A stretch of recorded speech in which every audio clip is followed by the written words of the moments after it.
Again, welcome to my session. This is your friend and brother, Emeritus Professor Stephen Adei. We are on our series, which is simple: leadership for everyone, everywhere. Leadership for everyone, everywhere. And this is the 9th episode. And we are now going to see how you can anchor your self-leadership in managing your life.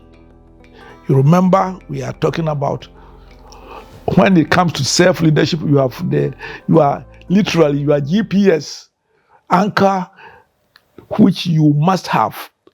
The same way as all the compass points to the north, the magnetic north. And I say you must have an organizing principle. I share the fact that mine is, what will Jesus have me do? You must have your mission and your purpose clear, at least a vision for not less than 10 years, driven by your values of integrity, credibility, and honesty and accountability. Those ones. But now, that is high-flying words. Where does the tie hit the road? So you can say, yes, my purpose in life is to love God, to love Jesus, to love my family, and that all that can be high-sounding. To rise to the top of my profession, to marry, to make my first million at the age of 40 or 50, whatever. But how do you get there? It requires specific actions in the areas of your life. And that is where moving from leadership to management comes in. You remember the wheel? They have gotten the spokes. And now we are going to see how to manage each spoke well. In my normal characterization, I have 8 departments of my life. I suggest them to you. You may have 10 if you are more sophisticated. That's not the material one. I believe that we are made in the image of God for a purpose, and we have a spiritual life. And therefore, you must manage specifically your spiritual life to achieve your goal of being a trustworthy, successful, significant person. Then there are social aspects of your life which must be managed. If you don't, they will catch up with you. You can have all high-sounding vision, mission, and be in the dreamland. And yet, nothing will happen. I'm talking about if you are married, your marital life. If you have children, your family life. It is so important. And then your social relationships with friends, colleagues at work, your church members. These are the areas I call the social life to be managed. And we'll talk about the details later. So, your relationship with God, that is spiritual one. Your relationship with your neighbors, starting with your spouse, your children, if you have them, your neighbors, your colleagues at work, your fellowship members. It's a relationship that has to be managed. If you don't manage it properly, you can have trouble there. Then there are the personal areas, which oftentimes is not seen. You have to manage it in secret, but if you don't manage it, your sins will find you out. I'm talking about managing your intellectual life, managing your, including, of course, your emotional, becoming more and more emotional intelligent, which is actually an interface between the social and the personal. Again, managing your finances. When I teach, when we come back to that, I'll give the highlights. Personal financial management, especially to people who are 50 and 60. My first question is that, why are you not a millionaire? And most of them look at me and say, Stephen, there must be something wrong with your mind. How can we be a millionaire on the hardships of Ghana, inflation, and then they keep on low salary, everything else, the government, they blame one government after the other. And I say, so? And then still, despite all these things, why are some people millionaires? Of course, some are millionaires by stealing. corruption. But then I tell them, do you know that if for 30 years you had invested only 100 Ghana cedis a month in a vehicle that gave you a return of 17.5% per annum, you have been a millionaire.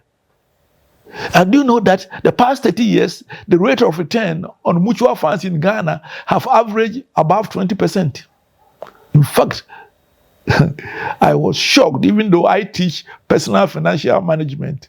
A god sister of mine said, yeah, he gave some money to Data Bank. He doesn't know what has happened to it. That was some time ago. So I got a name. Even he couldn't remember the number. She's 80 years old. You can pardon her for that. So I went to Data Bank and said, please, this is the name. Can you find? Do you know, in 2004, he put in one-time investment in EPAC of 2,700. And in 20 years, do you know what had grown to? 87,000. 87,000 in 20 years. Just that's the performance of the Ghana stock market. Be careful. Don't try to blame others. Not that they may not be blamable, but you are responsible for your financial situation. So you have to learn to manage your personal, intellectual life, your financial life, and your physical life. This is what I'm talking about, moving from self-leadership to self-management to anchor your dreams. The last area we'll be looking at is your professional work life. Many people are waiting for their employer to increase their salary per annum. And sometimes I get angry when people lay their tools because the employer wants to give us 10% and we want 15%. Not that they don't deserve it, but I say that, what would the 5% do? You go on strike for 1 month to get 5%. That is already 112, 8.5% lost in productivity. No. Often, at the end of the day, yes, the government, your employer, is responsible as an employer, but your future depends upon you. You can manage your profession. It's so important. I remember when I was doing my degrees, all in economics, BSc, MSc, PhD, I did my own chartered marketing. Then I became a chartered company secretary. I became a marriage counselor. I became a theologian with Bachelor of Divinity and a master's in theology. Why? Because my life and my profession is not going to be determined by my employer at any time. Of course, I want to be employed. I got good jobs and I loved it. But after all, I'm 77 years. I have retired formally for 17 years. And do you think that as a result, if I depended upon my employer, and who knows, I may live to 120 years. My father lived to 115. You must be responsible for your work and professional life. And reverently, let me say, then you can use your employer as a tool to further your own career ambitions. Interestingly, the more you manage yourself well, the better you appear to your employer and the better they promote you. And it's a win-win situation.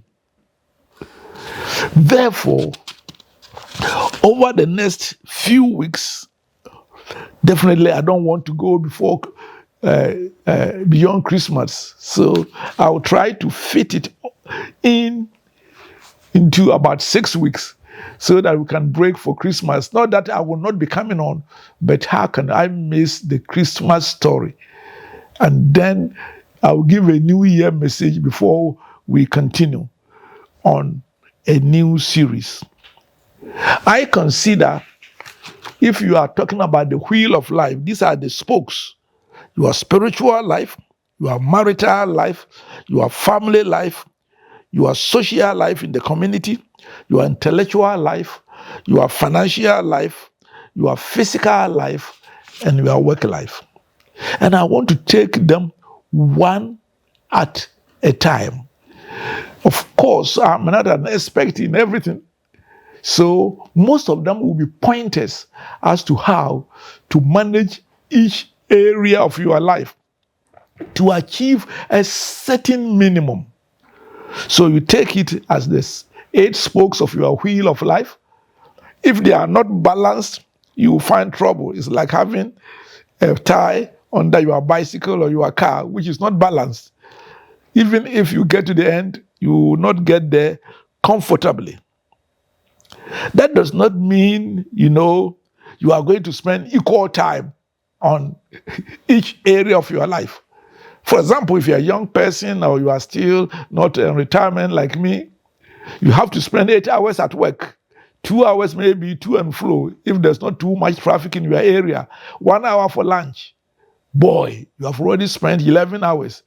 And depending upon how fast your trotro moves, you spend 13 hours on going to work.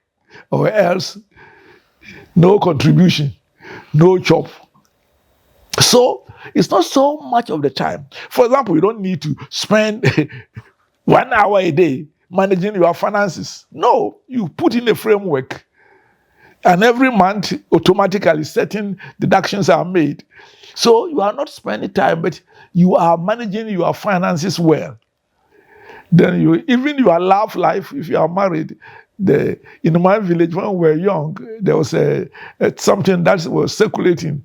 I mean, when some 2 people were married and their parents said, "Hey, look after your husband well and look after your wife well." When they woke up in the morning, they were sitting there looking at each other's face.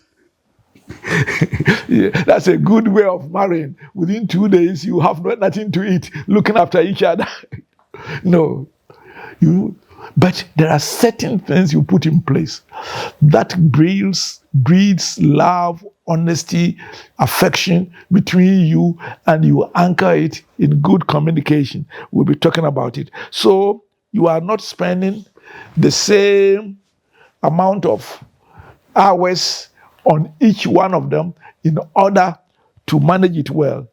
But it is important for you to make sure that each area of your life is well looked after so that your wheel balance.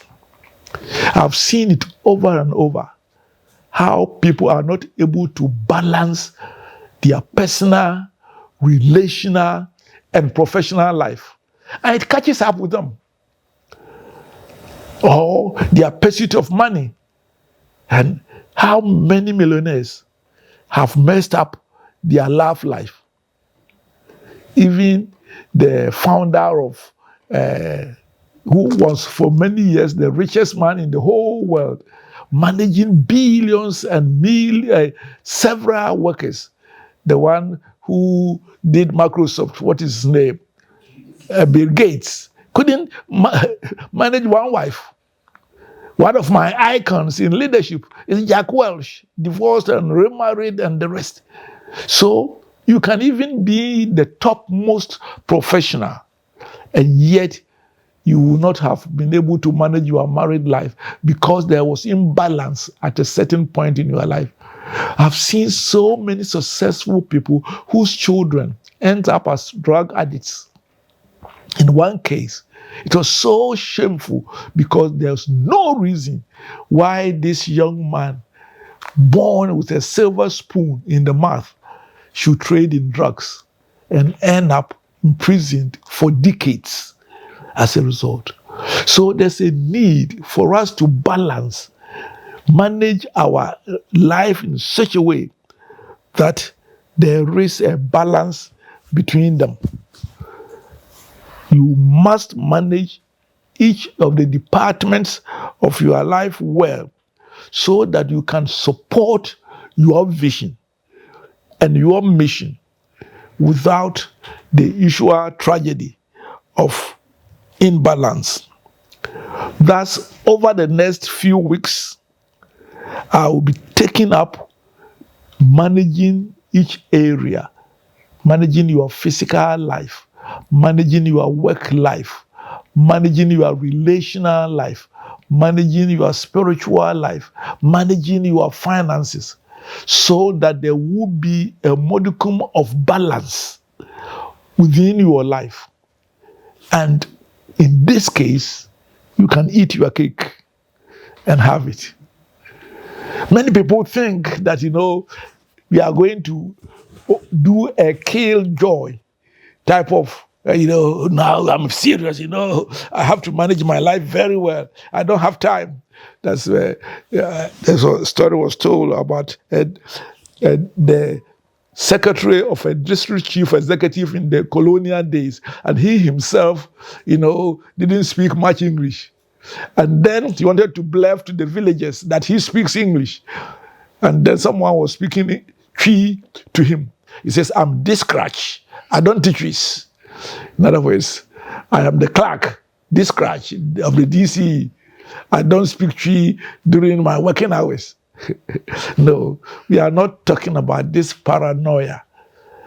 We are talking about having fun in managing your love life, making sure that your finances are in good areas, because I agree with those who say jokingly that, if you think money is so bad, you try poverty. No, we are going to have some time being intentional. And the good thing is that oftentimes we require only to be a little bit intentional, and we can oversee almost all these areas of our lives without paranoia, without stress. As I said, for example, it pains me that in this country, we don't teach the ordinary broke how to create wealth. And yet it's so easy to be a millionaire.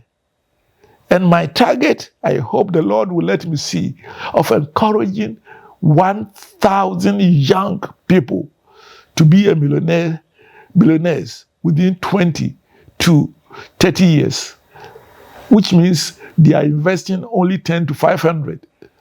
If you want to, those who can afford. And I was talking to a bricklayer, and I said, you are getting a lot of money, but one day you will not be able to work.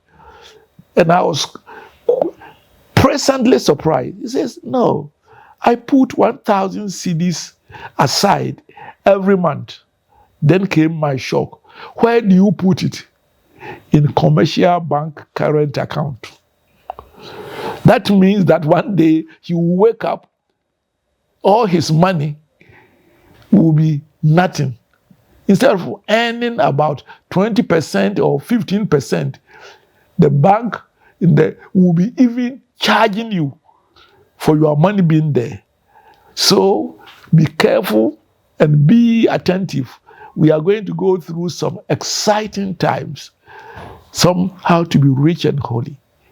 How to maintain your physical strength without genetic problems, enjoying health into your 70s, even 80s, and God blesses you, even your 90s. How to keep your mind sharp at all times, because the brain is the only part of the body.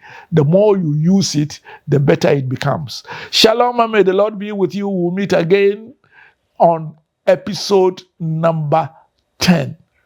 And we will start with managing your physical life, because we need a healthy body to do most of the things we do. If you want to be religious and put a religious spin on it, the body is the temple of the Holy Spirit. Shalom, and may the Lord be with you as we meet again on episode 10. Always ZFM 101.7 and Professor Emeritus Stephen Adei YouTube. The Lord be with you.